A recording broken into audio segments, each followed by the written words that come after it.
Un an après l'apparition de la cercosporiose noire en Guadeloupe, on peut enfin mesurer les conséquences sur les productions grâce au mur d'arrivage. Des bananes qui mûrissent durant le transport par voie maritime. Le taux était en très nette augmentation pour le mois de février. L'enquête à Dunkerque de notre envoyé spécial Eric Stempfing. Mardi 19 février, nous sommes à Dunkerque, au terminal des Flandres, où le Fort Saint-Georges achève ses opérations de manutention. Le navire de CMA-CGM vient de débarquer 230 conteneurs de bananes en provenance de Guadeloupe et de Martinique. Au même moment, à quelques centaines de mètres de là, les palettes de bananes sont réceptionnées pour un premier contrôle. Je suis en train de vérifier si dans les cartons de bananes s'il y a des murs, tout simplement. Et vous faites ça comment?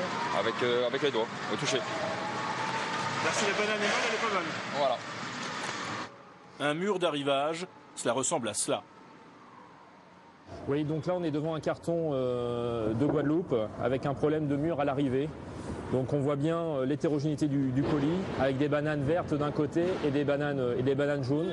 Donc ce carton n'est pas commercialisable en l'état. Donc ce carton est voué à la destruction. C'est une perte totale pour le producteur. Donc pour lui, lui sera impacté des frais de tri à l'arrivée, des frais de destruction aussi, qui va le pénaliser fortement au niveau de sa rémunération.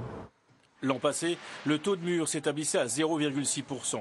Sur les 3 dernières semaines du mois de février, il atteint désormais les 2,5%, une augmentation qui serait directement liée à l'arrêt des épandages aériens en Guadeloupe.